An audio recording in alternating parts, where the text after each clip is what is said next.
So you saw there's the new Ivy Bridge E series of processors from Intel. So we're talking the 4820K, the 4930K, and the 4960X, all of which are unlocked and overclocking ready.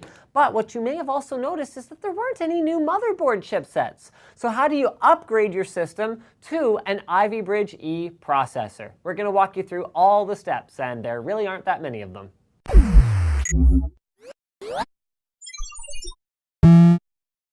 Step number 1, go to your motherboard manufacturer's website and download the latest BIOS or UEFI to a USB drive. Most of the main motherboard manufacturers do support flashing the BIOS via this method, so as long as you unzip or unrar or 7-zip or whatever it is you have to do to extract the files and chuck them in the root of a USB drive, then plug that into a USB 2 port on the back of the motherboard, you should be pretty much good to go. Something to note is that if for whatever reason your USB BIOS flashing utility doesn't work, try another USB drive, because sometimes there can be compatibility issues between the controllers and the very rudimentary controller support that goes on before an OS level implementation. Once you have plugged a USB drive in, what you'll do is find whatever your motherboard manufacturer calls it. So in our case, we've got the EasyFlash 2 utility. Open that bad boy up and boom, there you have it. So you can actually browse the files here, and then you can see the available files here, which I, of course, can't see because the screen's on this side of me.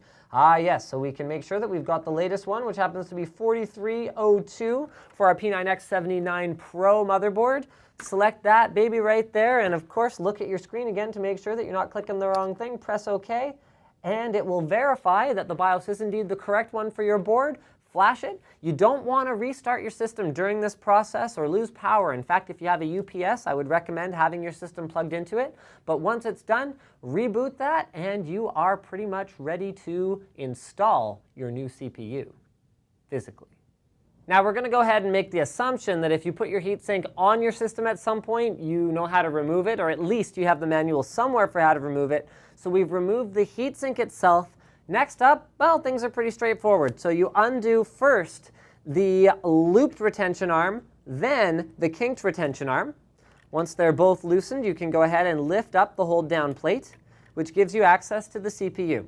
Carefully note the orientation of the CPU inside the socket with the little golden arrow pointing towards the arrow that is on the hold down plate itself. Take out your old CPU, eBay it, or give it to a really good friend, or whatever else the case may be. Remember, it's 2011, so it's still pretty darn good.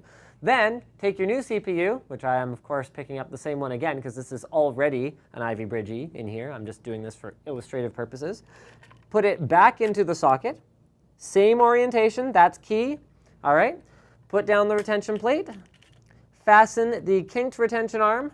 Fasten the looped retention arm, and then put your heatsink back on. Now that you've performed the BIOS update necessary and the CPU swap necessary, you have effectively upgraded your LGA 2011 system from Sandy Bridge E to Ivy Bridge E. Give yourself a pat on the back and click that subscribe button if you're not already subscribed for more videos like this from NCIX.com.